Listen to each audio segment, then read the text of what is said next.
What kind of woman steps off a train believing she's heading toward her new life, only to discover the man who promised her everything never existed at all? Wyoming Territory, 1872. The afternoon sun hung low over Junction Creek as the train screeched into the small station, sending a gust of steam into the quiet street. Folks stepped outside their shops just to look, because trains didn't stop here often. They were used to silence, dust, and slow days. Not big iron machines carrying hopes and strangers. Sheriff Finnegan Zayn stood on the boardwalk, his badge catching the light. At 26, he was too young to look as tired as he did. Too young to carry the weight of a lawman and a widower on the same shoulders. 2 years had passed since his wife Martha died, but grief had a way of settling into the bones like winter cold. He wore it quietly, the same way he wore his gun, steady and familiar. He was about to continue his rounds when he saw her. A young woman stepped down from the third train car, dressed in a blue traveling dress that had clearly traveled farther than she had planned. Her honey-brown hair lay tucked under a small hat, but loose strands framed her face.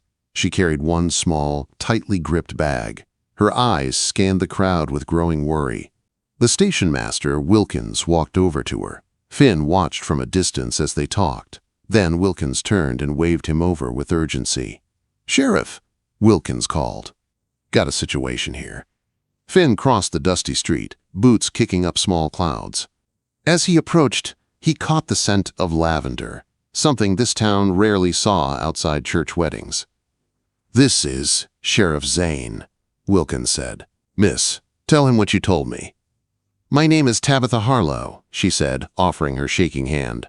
"I was told a Mr. James Colton would meet me. He arranged my passage from Chicago." Finn frowned. "Miss, there's no James Colton in Junction Creek, and no Circle C Ranch either." Her face went pale. "That can't be right. We corresponded for months.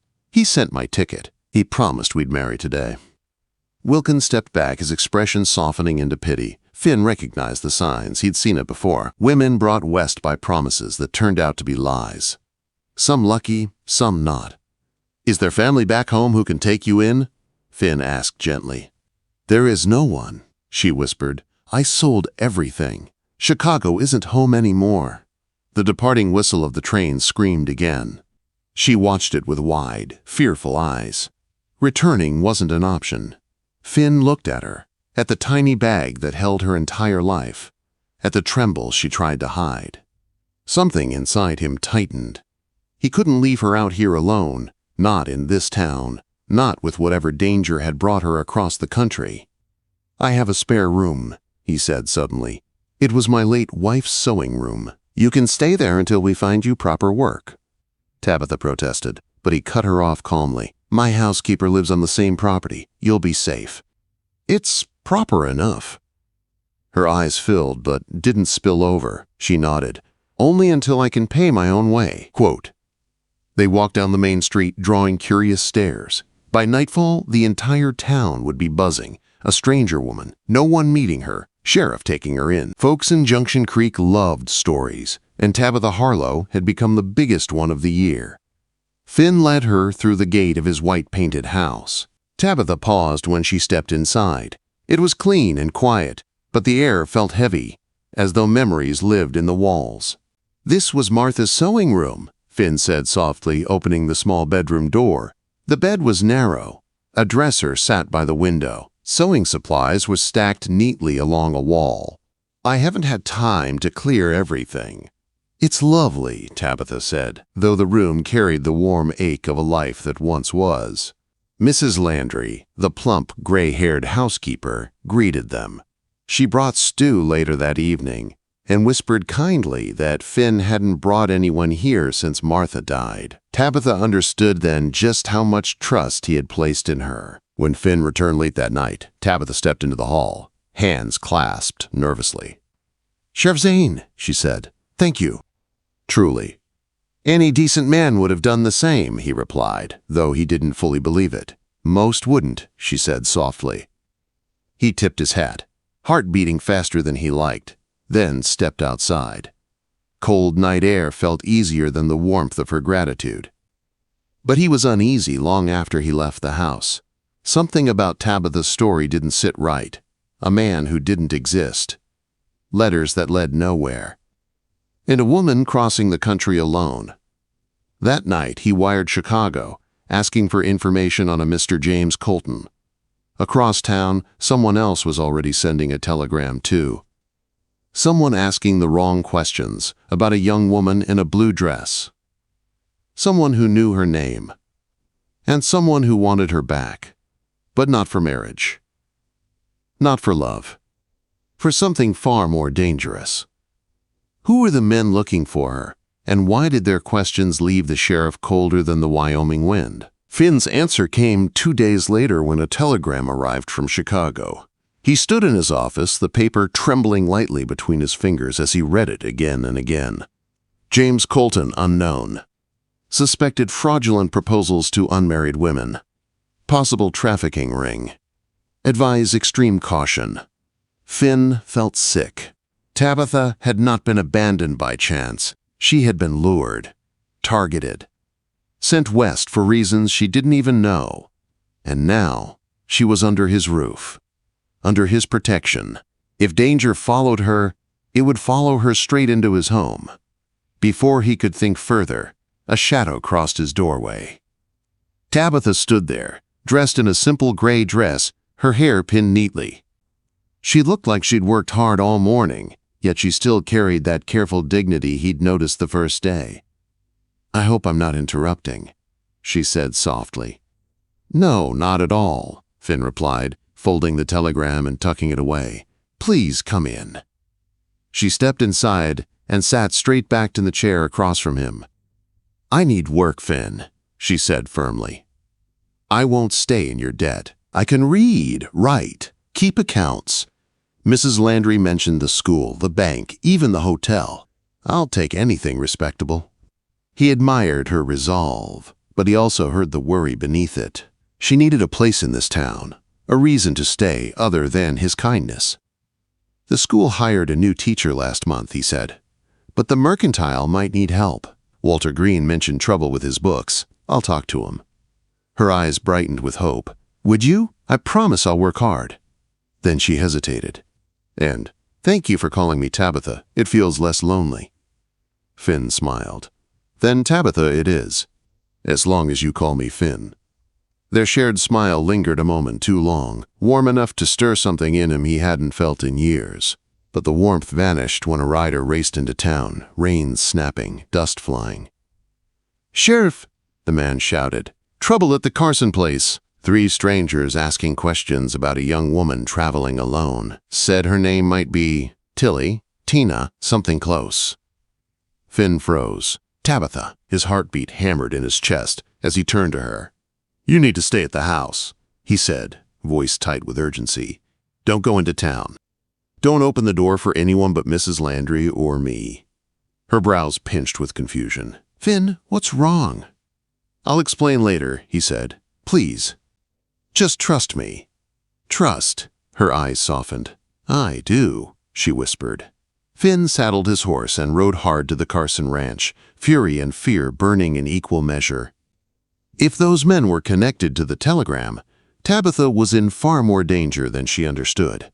The Carsons explained how 3 tough-looking men had asked about new women in town.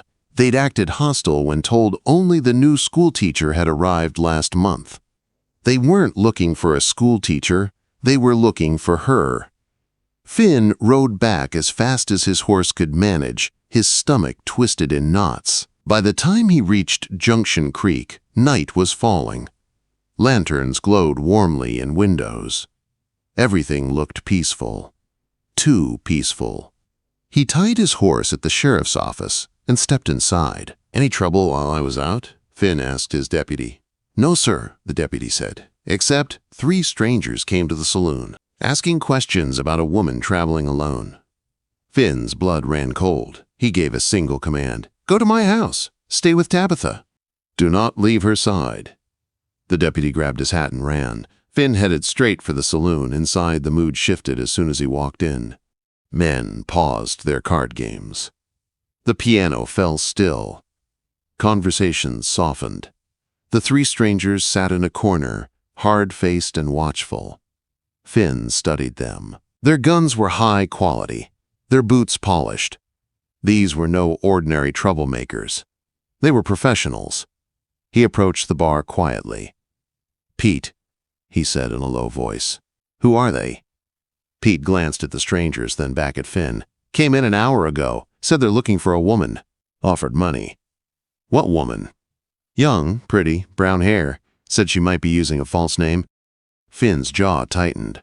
"What reason did they give?" "Said she stole something, but it didn't sound right." Finn nodded once. Then he walked toward their table. "Evening, gentlemen," he said calmly. "I hear you're looking for someone." They looked him over, assessing him. "We are," the oldest said. "Tabitha Harlo." So they knew her real name. "What for?" Finn asked. "Our employer wants his property returned," another said. "She stole something valuable." Finn met their eyes without blinking. "If she stole something, you can take it up with the law." The men exchanged smirks. "We prefer private handling." "Not in my town." The leader leaned back in his chair. "If she shows up, Sheriff, let us know. We only want what's ours." Finn walked out calm on the outside, but inside, panic churned. These men were dangerous, too dangerous to turn his back on. He sprinted toward home. When he turned the corner, he stopped dead. The front door stood open. The deputy lay on the porch, blood pooling under his head. "Tabitha," Finn whispered, fear gripping him like a fist. Somewhere inside the house, he heard men's voices, and he realized they had found her. How do you protect a woman who never knew she was running? And how far will a man go when protecting her becomes the one thing that matters most? Finn drew his gun and slipped inside his house as quietly as he could. The lamp lay shattered, furniture overturned. Blood drops trailed across the wooden floor. Inside the dim parlor, two men had him pinned down, one behind the doorway, the other near the stairs. The third man was nowhere in sight. "Sheriff," the older one called out, voice smooth and cold. "Give us the girl and you walk away. No need for more trouble." Finn's grip tightened. "She's under my protection. You won't touch her." The men laughed like he'd told a joke. "You don't even know what she took," the older man said, "or who she crossed." "What did she steal?" Finn demanded. "Information," the man replied. "Something worth a fortune to the right buyer. Her father kept a ledger. She knows where it is." A creak whispered from the stairwell. One of the men was moving. Finn ducked behind the overturned table just as a bullet snapped past him, splintering wood. He took a deep breath. He had 3 shots left. They had plenty. Where was Tabitha? Before he could plan his next move, a voice he dreaded echoed from the back of the house. "Got her!" Finn froze. A man shoved Tabitha into the parlor. Her dress was torn at the shoulder. Her cheek was bruised. Her breath came fast, terrified. When she saw Finn, her entire expression broke. "I'm sorry," she whispered, voice shaking. "I never meant to bring this to your home." Rage burned through him, clean and sharp. This woman had already lost everything. She had come here hoping for a life. He would not let her lose any more. The older man stepped forward. "Where's the ledger, Tabitha?" he asked. "Tell us and we'll make this easier." "I don't have it," she said. "I never had it." The scarred man grabbed her by the arm, wrenching it painfully. Wrong answer. Finn didn't think. He didn't hesitate. He fired. The bullet tore into the man's shoulder, knocking him sideways. Chaos exploded. Gunshots cracked through the room. Finn rolled to shield Tabitha as the older man fired back wildly. "Run!" Finn shouted, but Tabitha didn't run instead. She lunged forward and grabbed the scarred man's wounded arm, jerking it upward just as he fired again. The bullet blasted into the ceiling. The older man spun toward Finn. Finn fired his last shot. The older man staggered back, gun dropping to the floor. Silence fell between the ringing in Finn's ears. Town men burst through the front door then. Wilkins, Pete from the saloon, 2 ranch hands, drawn by the gunfire. "Sheriff," they shouted. "You all right?" Finn nodded, breath ragged as the townsmen restrained the injured men. "Get them to the jail, and find the third." Pete looked at Tabitha with wide, worried eyes. "Ma'am, you okay?" Finn turned to her. She stood trembling, but she was alive, bruised, shaken, and still somehow steady. He stepped closer. "You saved my life," he said quietly. She looked up at him, tears filling her eyes. "You saved mine first." Mrs. Landry rushed in then, wrapping her in a tearful embrace. Townsmen cleared the house. The danger was gone, at least for now. When the room finally emptied, Finn and Tabitha were alone, amid the scattered bullets and broken furniture. "Tabitha," he said gently, "you're safe now." But she shook her head. "No, Finn, not until you know everything."